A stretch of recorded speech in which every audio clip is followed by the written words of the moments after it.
Assalamualaikum warahmatullahi wabarakatuh. Salam sejahtera, salam hormat kepada para pelajar sekalian. Kita teruskan pembelajaran kita untuk bab yang ketiga, pengameran ini.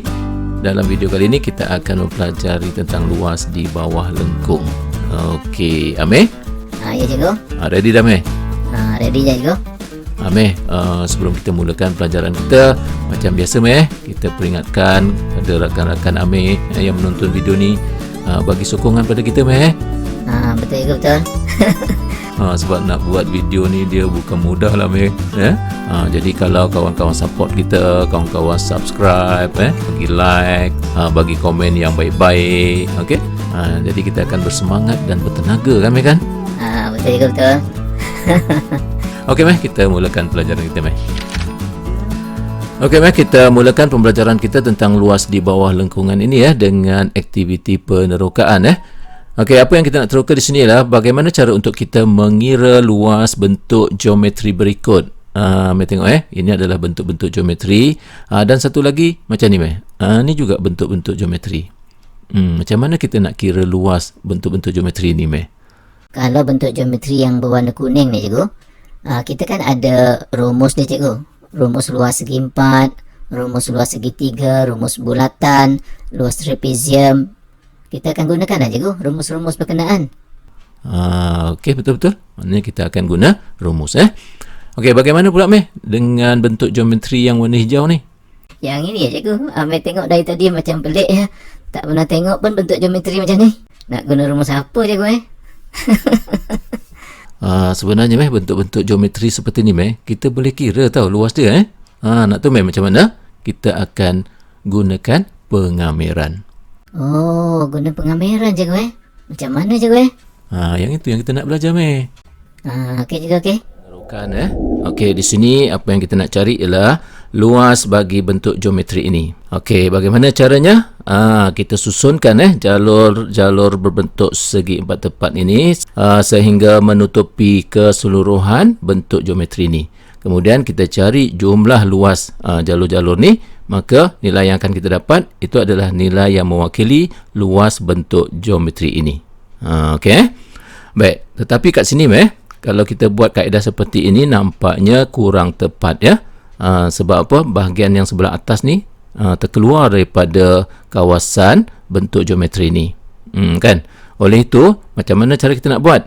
Kita kena gunakan jalur-jalur segi empat yang lebih kecil ataupun yang lebih nipis. Dan juga jumlahnya yang lebih banyak macam tu.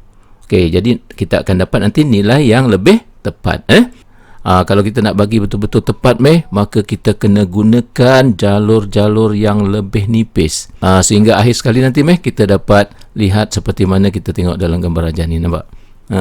Ni merupakan jalur-jalur segi empat tepat tu yang sangat nipis. Okey cikgu, okey.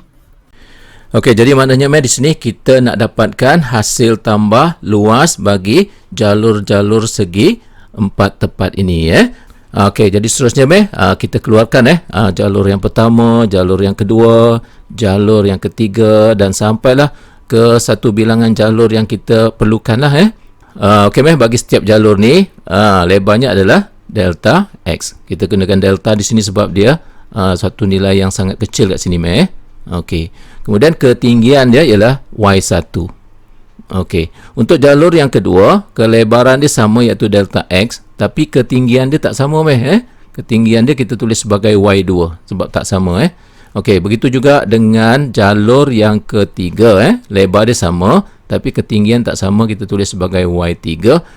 Seterusnya Meh sampai ke jalur yang terakhir yang kita tak tahu berapa bilangan dia, jadi cara amnya kita tulis sebagai YN maksudnya di sini ada N bilangan jalur ni.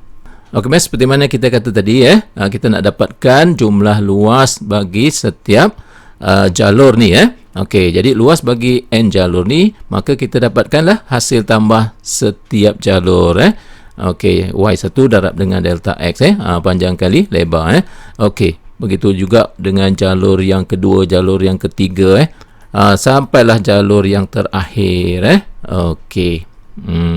Boleh Meh? Boleh cikgu. Baik, hasil tambah luas ini boleh kita ringkaskan seperti ini. Gunakan simbol ni, iaitu sigma. Sigma ni bermaksud hasil tambah. Hasil tambah apa? Hasil tambah Y darab delta X. Nampak? Okey. Di sini kenapa ada I tau sebab apa? Sebab di sini Y dia tak sama Y1, Y2, Y3 sampai Yn kan. Jadi kita tulis Yi, di mana I itu ialah 1 hingga N. Itulah maksud dia. Jadi maksudnya bila kita tulis macam ni, maka tak perlulah kita tulis panjang-panjang macam ni. Macam mana boleh follow setakat ni? Boleh cikgu, boleh. Okey, bagus Okey, seterusnya dinyatakan di sini jika n menuju ke infinity n itu merujuk kepada apa? Merujuk kepada bilangan jalur ni.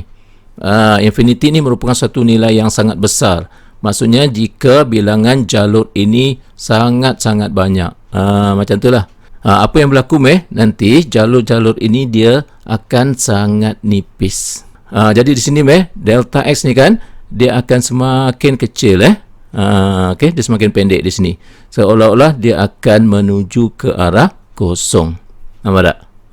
Jika n ke infinity.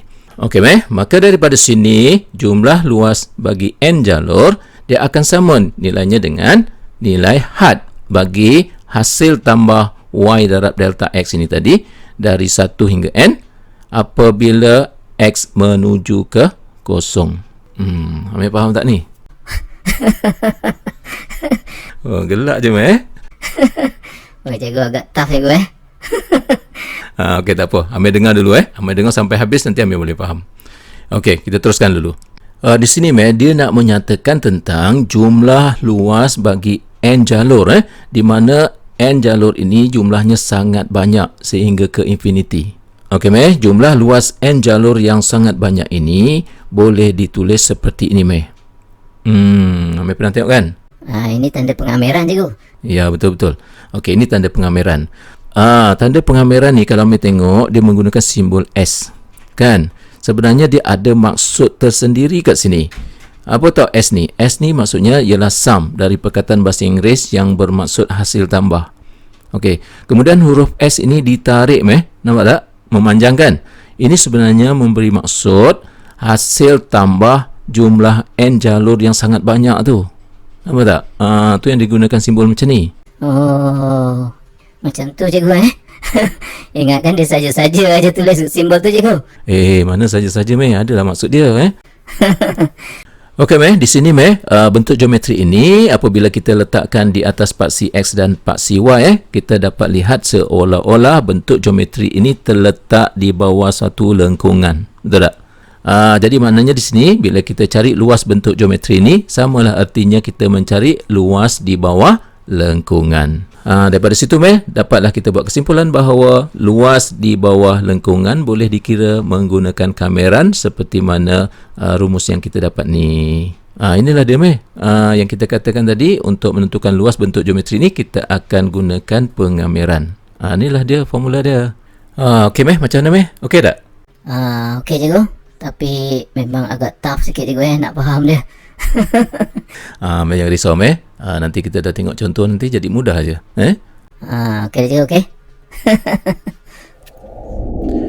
Okey berdasarkan kepada aktiviti penerokaan tadi dapat kita buat kesimpulan di sini bahawa pengameran boleh digunakan untuk menentukan luas di bawah lengkungan Okey, pun begitu kita kena faham luas di bawah lengkungan yang mana kawasan yang mana yang sebenarnya yang dimaksudkan Okey, ambil tengok gambar rajah ni luas yang dimaksudkan ialah luas di bawah lengkungan yang dibatasi oleh had bawah A, had atas B dan juga paksi X jadi di sini kawasan yang dimaksudkan itu adalah kawasan yang kita lorekkan ni nampak? Okey cikgu, boleh cikgu? Okey, bagus kita teruskan Okey kita teruskan pembelajaran kita dengan penerokaan lanjutan di sini Okey, kita nak cari luas bagi setiap rantau belorik yang berikut. Okey, untuk soalan A ni, ambil tengok kawasan belorik ini terletak di bawah lengkungan Y sama dengan 3X kuasa 2 tambah 2. Okey, dia dibatasi oleh had bawah 1 dan had atas 3. Dan juga dibatasi oleh paksi X. Oleh itu untuk menentukan luas rantau belorik ini kita boleh gunakan secara langsung rumus kamera ni Jadi kita akan kamerkan 3x kuasa 2 tambah 2 ni dari 1 hingga 3. Okey meh, ini adalah kameran tentu biasa meh. Jadi kita selesaikan kameran tentu ini sampailah dapat jawapan akhir iaitu 30 unit. Maka luas rantau blok ini adalah 30 unit. Boleh faham Boleh cikgu. Yang ini straightforward je cikgu betul meh, betul. Senang kan? Okey cikgu, okey. Okey meh, seterusnya meh. Kita tengok soalan B pula. Cuba meh perhatikan di sini. Dia sama sebenarnya lengkungan ni sama Okey, apa meh nampak beza sini? Nampaknya di sini cikgu ada satu garis Y sama dengan 1 di sini. Jadi maksudnya cikgu, kawasan blok ini tak sampai ke paksi X cikgu. Jadi meh, macam mana cara kita nak dapatkan luas rantau blok ni? Okey, caranya ialah meh, kita dapatkan luas keseluruhan. Macam mana kita dapat dalam soalan A ni tadi. Kemudian kita tolakkan dengan luas segi 4 yang di bawah ni, yang berwarna putih tu, nampak? Betul juga cikgu Jadi sini kita tentukan dululah meh panjang dan lebar segi 4 ni kemudian meh kita gunakanlah meh, tak payahlah kita cari lagi kamera ni kita dah dapat dah sama dengan soalan A ni tadi. Jadi kita ambil terus meh nilai 30 tu. Jadi 30 tolak dengan luas segi 4 ni ialah 2 Okey, maka dapatlah 28 unit kuasa 2. Itulah luas dia. Boleh meh? Okey cikgu, okey. Okey, mari kita teruskan dengan penerokaan lanjutan ni. Sekarang kita tengok soalan C. Dan soalan C ni kalau kami tengok masih lagi menggunakan lengkungan yang sama cumanya di sini kami tengok ada satu garis lurus yang telah memotong lengkungan ni di sini.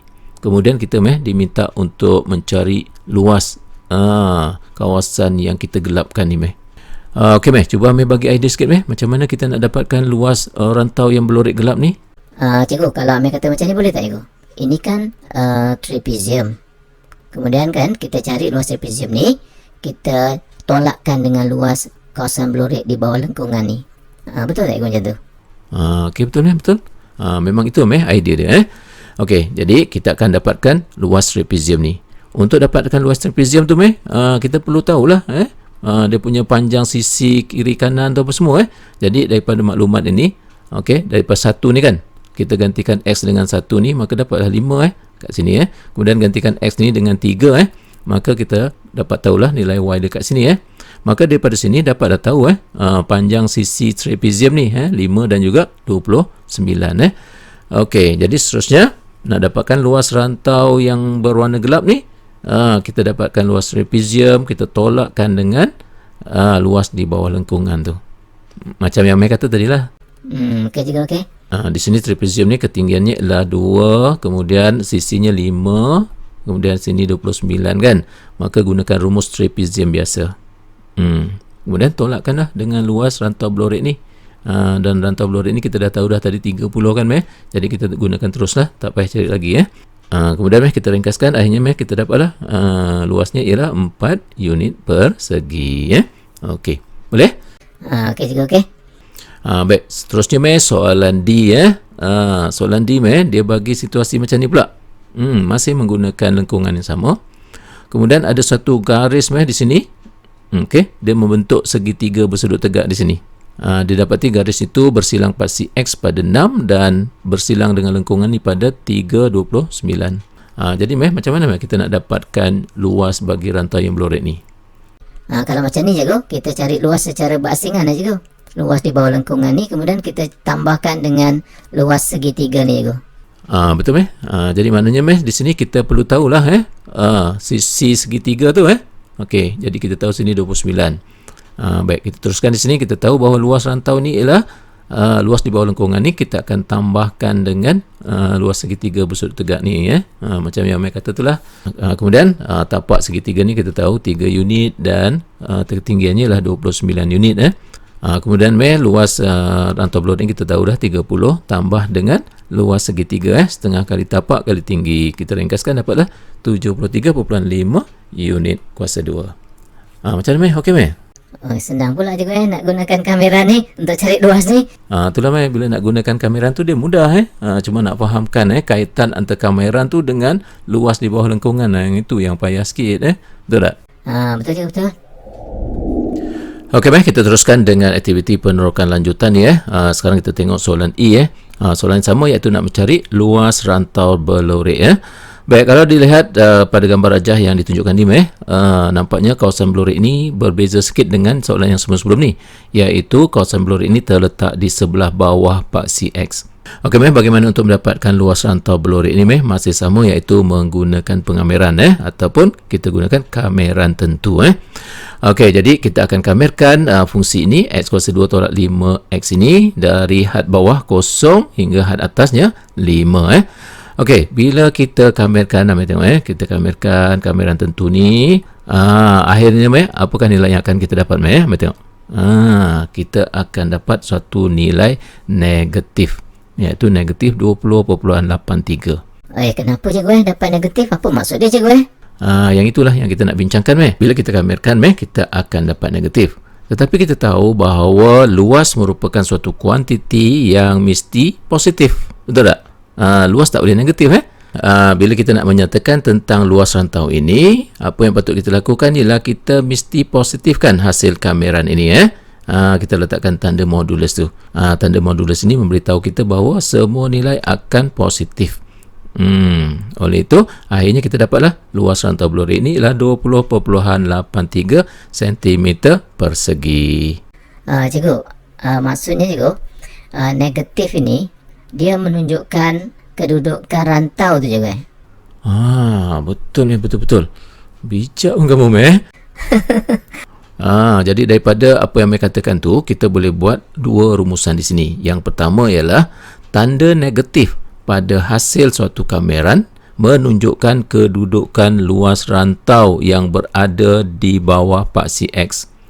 Nampak tak? Jadi maksudnya nilai kameran dia akan dapat negatif apabila rantau itu terletak di bawah paksi X.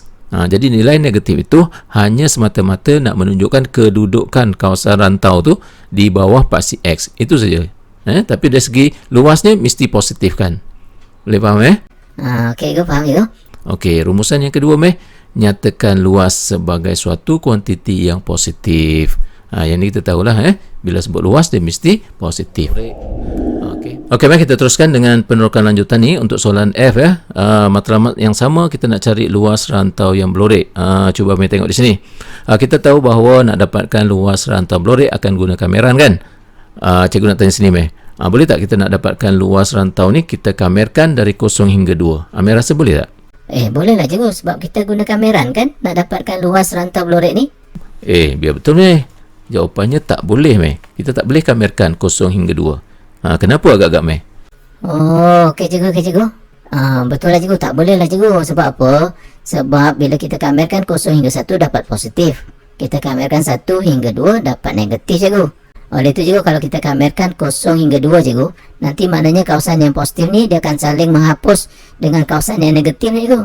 Sudahnya dapat 0 lah. Betul cikgu hebat betul hujah kamu memang tepat sekali. Baguslah kamu hari ni Apa cikgu, hari ni saja cikgu ambil bagus, bukan hari-hari cikgu. Alah, perasanlah pula pantang kena puji Okey, jadi maknanya kat sini apa yang perlu kita lakukan ialah kita kena bahagi kepada dua bahagian.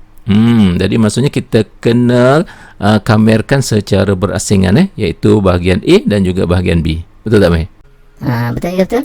Okey, kita cari satu-satu lah. Mula-mula kita cari kameran 0 hingga 1 tapi sebelum kita kamerkan fungsi ini kita kena kembangkan dululah sebab nak kamerkan dalam bentuk yang atas ni tak boleh kita kembangkan dulu macam ni. Okey, barulah kita kamerkan jadi 0 hingga 1 untuk dapatkan luas A. Jadi kameran tentulah ni macam biasalah Okey, akhirnya kita ringkaskan dapatlah 1/4 unit persegi. Itu adalah luas rantau A.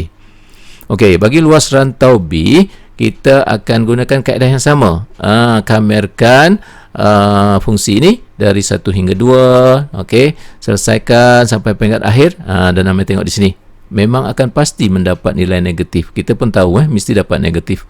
Sebab rantau ini terletak di sebelah bawah paksi X. Kan, kan? Ya cikgu, betul-betul. Okey, lepas tu nak buat apa? Kita positifkan dulu cikgu. Yes, good. Jadi caranya macam mana? Letakkan tanda modulus. Nanti kita akan dapat 1/4 unit kuasa 2. Itu adalah luas bagi rantau B. Adakah dah berakhir di sini? Tidak. Kita kena tambahkan luas A dan luas B lah untuk dapatkan luas rantau keseluruhan tu. Okey, akhirnya dapatlah 1/2 unit persegi. Itulah jawapan dia. Okey, mari kita teruskan pembelajaran kita berkenaan dengan luas di bawah lengkungan. Okey, mari di sini kita lihat kembali setakat ini kita telah pun mempelajari cara untuk menentukan luas di bawah lengkungan dengan menggunakan pengameran. Okey, sebenarnya apa yang kita pelajari setakat ini ialah untuk mencari luas rantau antara suatu lengkung dengan paksi X. Jadi dengan kata lain di sini rantau yang dimaksudkan adalah rantau yang disempadani oleh paksi X. Timbul persoalan pula kat sini, bagaimana kalau dia disempadani oleh paksi Y? Betul tak? Maka bagaimana cara untuk kita menentukan luas rantau belureknya? Itu persoalan dia. Kalau dia disempadani oleh paksi Y, kita akan gunakan pengameran juga, macam ni juga. Cuma di sini nampaknya macam sama, tapi ada perbezaan. Cuba kita tengok di sini. Sekiranya rantau belurek itu dibatasi oleh paksi X, jadi kameranya di sini ialah dx. Kat sini nampak tak? Dx ni bermakna kameran berlaku terhadap X. Mengikut formula ni, di sini dx, sini Y.